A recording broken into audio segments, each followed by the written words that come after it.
그런데 바로 이 겨울이 어떤 피부 시술을 받기에는 최적의 시기인 동시에 또 어떤 시술을 받기에는 최악의 시기가 될 수 있다는 사실, 가뭄의 단비 같은 시술이죠. 겨울에 푸석하고 메마른 피부가 고민이시라면 속 보습을 먼저 하시는 것을 가장 먼저 추천드립니다. 원장님, 그럼 겨울에는 이는 절대 받으면 안 되나요? 그렇지 않습니다. 핵심은 안녕하세요, 원세리원 이찬양 원장입니다. 요즘처럼 찬바람 쌩쌩 불고 실내에서는 뜨거운 히터바람 때문에 피부가 정말 괴로운 계절이죠. 피부가 바싹바싹 마르고 붉어지고 각질도 많이 일어나실 겁니다. 그런데 바로 이 겨울이 어떤 피부 시술을 받기에는 최적의 시기인 동시에 또 어떤 시술을 받기에는 최악의 시기가 될 수 있다는 사실 알고 계셨나요? 오늘 영상에서는 이 혹독한 겨울철에 받으면 좋은 시술과 반대로 받기 전에 꼭 한 번 더 고민해 봐야 할 시술에 대해서 속 시원하게 정리해 드리겠습니다. 먼저 겨울이라서 더 좋다 하는 시술들부터 만나보시죠. 첫 번째 추천 시술은 바로 스킨 부스터입니다. 겨울철에 우리가 겪는 가장 큰 피부 고민이 뭔가요? 바로 속건조입니다.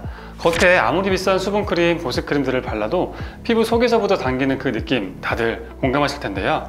이건 피부 겉이 아니라 피부 속 진피의 수분과 영양이 부족하다는 신호입니다. 리쥬란이나 스킨바이브, 리바이브 같은 물광주사는 다양한 성분들을 피부 진피층에 직접 주입해서 피부 속부터 수분을 꽉 채워주고 유수분 밸런스를 맞춰줍니다. 건조함으로 인해 무너지고 약해진 피부 장벽을 근본적으로 튼튼하게 재건하는 그야말로 가뭄의 단비 같은 시술이죠. 겨울에 푸석하고 메마른 피부가 고민이시라면 스킨 부스터로 속 보습을 먼저 하시는 것을 가장 먼저 추천드립니다. 두 번째는 바로 색소 레이저입니다. 흔히 우리가 점을 뺀다, 잡티를 뺀다고 말하는 시술들입니다. 점이나 겉머서, 편평사마귀 등을 제거하는 이런 시술들은 피부에 미세한 상처나 딱지를 만들게 됩니다. 이런 시술에서 가장 중요한 후관리가 무엇인지 아시나요? 바로 자외선 차단입니다. 만약 시술 후 자외선 관리를 조금이라도 소홀히 하게 되면 시술 부위가 회복되는 과정에서 멜라닌 색소가 확 올라와서 원래 있던 색소보다 더 진하고 까맣게 변하는 시술 후 색소 침착이 생길 수 있습니다. 그런데 겨울은 1년 중에서 자외선 지수가 가장 낮고 해가 떠 있는 시간도 짧습니다. 또 날씨가 추워서 야외 활동도 자연스럽게 줄어듭니다.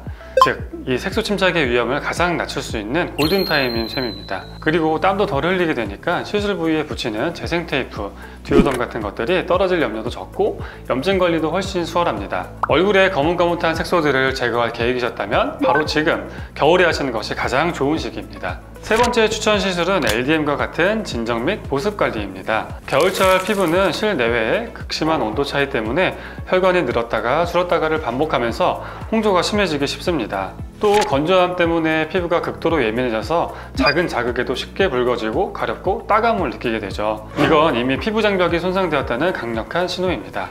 LDM과 같은 저자극 초음파 관리는 피부 깊숙이 수분을 효과적으로 전달하고 예민해진 피부를 빠르게 진정시키며 피부 본연의 재생 능력을 촉진시킵니다. 다른 시술을 받기 전후에 피부 컨디션을 최상으로 끌어올리는 기초공사로도 아주 훌륭하고 겨울철 보습 진정 관리가 됩니다.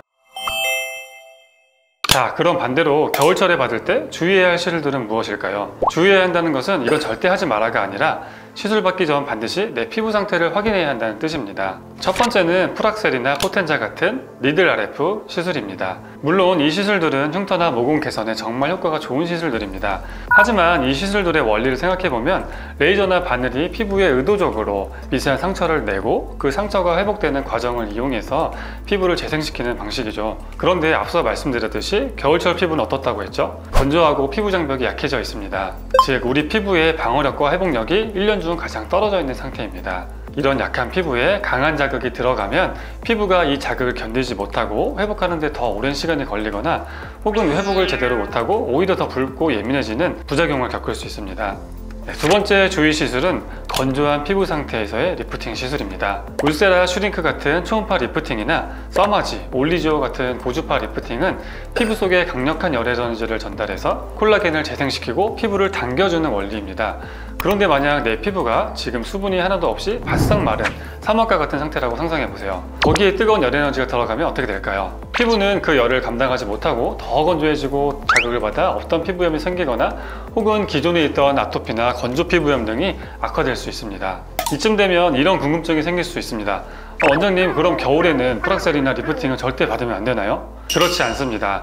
핵심은 시술이 아니라 현재 내 피부 상태입니다. 만약 본인의 피부가 겨울에도 건강하고 보습 관리를 철저하게 잘 해오셔서 석본저나 예민함이 없다면 겨울에도 당연히 이런 시술을 받으셔도 됩니다. 하지만 만약 나는 지금 너무 건조하고 가렵고 붉고 예민하다 라고 느끼신다면 모공이나 탄력이 급하다고 해서 이렇게 강한 시술들을 무리하게 강행해서는 안 됩니다. 네, 이럴 때의 정답은 순서입니다.